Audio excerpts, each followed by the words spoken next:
Nagluto ako ng minatamisang kamote at nagustuhan naman ng mga binan kong hapon. Hi, hello, minasan, konnichiwa. Tara, samahan nyo kami today's mini vlog. Natapos ko nga pala sunduin si Kenshin sa school yung mga auntie. Nagluto na po ako dito ng kamote. Hindi ko po alam kung anong tawag dito sa lulutuin ko, pero basta ito na po yung mga auntie.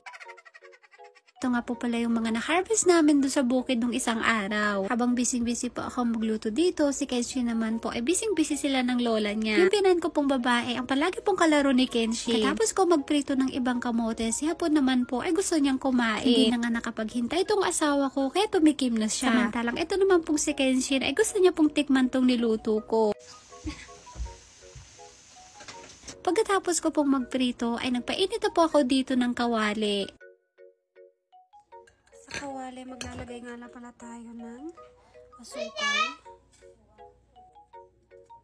Ayan. Maglalagay din tayo ng tubig. At saka toyo. Maglagay tayo ng toyo. Pinaghalo-halo ko nga lang po yung asukal, tubig at saka toyo. Kapag natunaw na po yung asukal, ay saka po natin ilalagay yung mga kamote na prinito natin kanina. Kaya nga po pala ako naglagay dito ng toyo kanina ay para mabalance po yung lasa. Hindi po ito gaanong matamis dahil meron po ako nilagay ditong toyo. Ito pong niluto ko ay para siyang kamote cube pero hindi po siya gaanong maasukal. Subukan nyo pong gawin itong ginawa ko mga auntie, promise po baka magustuhan nyo. Pagkatapos po ay maglalagay na ako ng black sesame seed dito sa ibabaw. Siyempre hindi ko rin kakalimutan na bigyan yung mga binan kong hapon para matikman nila itong ginawa ko. Tsura pa nga lang ay nakakabusog na tong kamote. Dahil nakakabusog at mabigat po sa tiyan ang kamote, kaya bibigyan lang natin sila ng 4 hanggang 5 piraso. Ito na nga yung merienda namin, kamote o minatamisang kamote.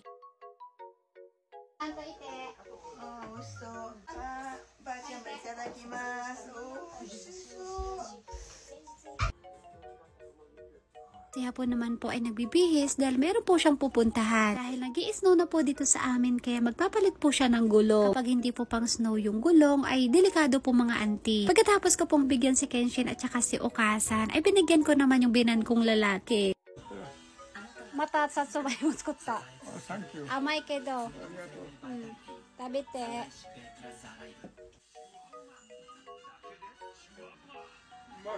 Nakakatuwa po mga auntie dahil nagustuhan po ng mga binan ko yung niluto ko.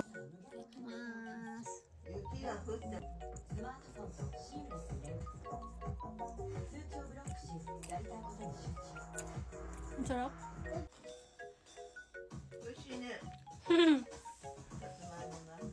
Sa susunod na taon ay magtatanim ulit ako nito tapos yung iba ay bebenta. Next year po mga auntie, marami po ulit akong itatanim at iba't ibang klaseng mga gulay. Titirahan natin si uncle nyo nga po.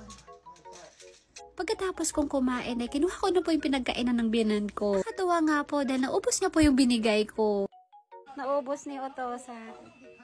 Okay. Pagkatapos ko po dun sa baba, ay umakyat na po ako dito sa kwarto namin. Bago po ang lahat mga auntie sa mga taga Tokyo nga po pala na naghahanap ng massage at face massage, na meron pong foot spa, body scrub at manicure, pedicure. Pwede nyo pong i-visit ang Hibari Clinic sa Sumida. 4 minutes away lang po from Kanigafuchi Station. Sobrang ganda po ng mga treatments nila at sigurado pong marerelax kayo. At hindi lang po yan mga auntie dahil hiring din po ang Hibari Clinic. Pahabol ko lang po sa inyo mga auntie na yung hinahanap po nilang empleyado ay yung mga nakatira po dito sa Japan. So lang po, maraming salamat po sa panonood. Thank you for watching. Sayonara and...